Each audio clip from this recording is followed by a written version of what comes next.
Q2 नतीजों पर आज बात करेंगे जेंसार टेक के मैनेजमेंट से। दूसरी तिमाही में कंपनी की आय करीब 3% और एबिट में 4% की ग्रोथ दिखी है। मुनाफा हालांकि अगर आप देखें तो बिल्कुल फ्लैट देखने को मिला है। नतीजों और ग्रोथ आउटलुक पर बात करने के लिए हमारे साथ है कंपनी के सीईओ और MD Manish Tandon. Sir, show में स्वागत है आपका। नमस्कार। सबसे पहले मैं नतीजे देख रहा था, लेकिन क्योंकि आईटी लगातार अगर आप देखें तो खास चर्चा में बना हुआ है, एक थोड़ा सा सेक्टर को ब्रॉडली हम समझना चाहते हैं। फिलहाल के लिए अगर आप देखें तो आईटी स्पेंडिंग और मैक्रो एनवायरनमेंट कैसा चल रहा है? आपको धन्यवाद आशीष। आपको और नमस्कार आपके दर्शकों को। जहाँ तक मैक्रो जो आप पूछ रहे हैं वो देखिए, आईटी स्पेंडिंग जो है काफ़ी म्यूटेड है, क्योंकि जितने भी बड़ी बड़ी कंपनीज हैं उनका कैपिटल एक्सपेंडिचर बहुत बढ़ गया है और वो एआई में और डेटा सेंटर्स में और इन सब में इन्वेस्ट कर रहे हैं। और उस इन्वेस्टमेंट को करने के लिए उनको ऑपरेटिंग एक्सपेंसेस काट रहे हैं। आपने देखा होगा कि बहुत सारे लेऑफ्स वगैरह अनाउंस हुए हैं। तो एक तरफ तो वो है, और दूसरी तरफ ये टैरिफ्स की जो अनसर्टेनिटी है वो धीरे धीरे ही कम हो रही है। और इन्फ्लेशन अभी भी है यहाँ पर यूएस में। तो मैक्रो एनवायरनमेंट बहुत अच्छा है नहीं, टू बी। अगर आपको मैं सही बात बताऊं तो मैक्रो एनवायरनमेंट बहुत अच्छा नहीं है इस समय।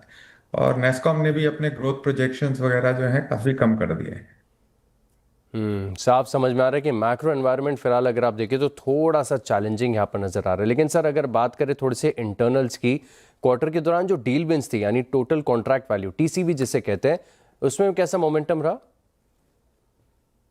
देखिए, टीसीवी जो है वो हम पिछले 4-5 क्वार्टर से 200 मिलियन के ऊपर कर रहे थे, जो कि which is 1.3 times the book to bill. Normally ये जो है 0.9 टू 1.1 होता है, और हम इस बार 0.97 हैं। तो हालांकि पिछले क्वार्टर से थोड़ा कम है, लेकिन अब अगर मार्केट में थोड़ी अनसर्टेनिटी रहेगी, थोड़ा सा टैरिफ्स की वजह से डील डिफरल्स वगैरह हुए हैं, तो उसकी वजह से मे बी 10 मिलियन और होता तो हमें अच्छा लगता। लेकिन हमारी पाइपलाइन बहुत स्ट्रांग है। अगर आप हमारी पाइपलाइन देखें तो वो बहुत अच्छी है। इसलिए मैं ज़्यादा चिंतित नहीं हूँ कि हमारी ऑर्डर बुकिंग थोड़ी कम है इस बार। ऑल राइट, तो ऑर्डर बुक तो मजबूत साइड पर यहाँ पर देखने को मिले। लेकिन सर, इस ऑर्डर बुक में अगर आप देखें तो जो एआई लेड ऑर्डर्स हैं, इसका कंट्रीब्यूशन कैसा है? 28% है। पिछले क्वार्टर ये 21% था, इस क्वार्टर ये 28% है। और बात करें अगर सर मार्जिन्स की, तो अगले 2 क्वार्टर्स के लिए आउटलुक कैसा लग रहा है? मार्जिन आउटलुक देखिए, हम पहले भी कहते रहे हैं कि हम 15% के लिए सॉल्व करते हैं। तो उसको mid teens, industry mid teens कहती है।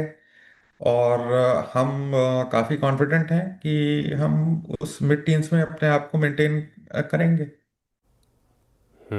सर, क्योंकि मैं देख रहा था कि आपकी कंपनी अगर आप देखें तो काफ़ी ज़्यादा डाइवर्सिफाइड है, बहुत सारे सेगमेंट्स ऐसे हैं जहाँ से ग्रोथ आई है।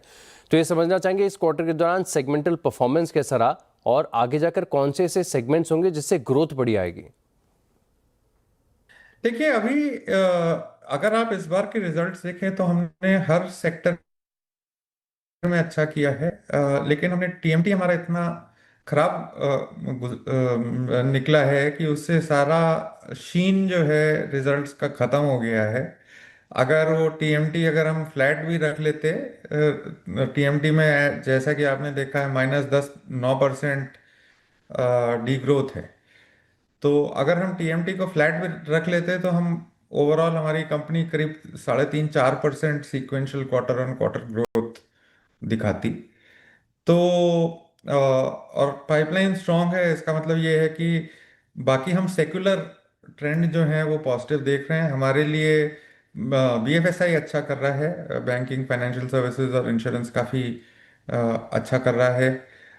हमें उम्मीद है कि रिटेल और एमसीएस में भी हम ठीक करेंगे। हेल्थ केयर में थोड़ी हेडविंड्स हैं, क्योंकि यहाँ पे अमेरिका में मेडिकेयर कॉस्ट को लेके काफ़ी कुछ चीज़ें चल रही हैं। उसकी वजह से थोड़ी हेडविंड है।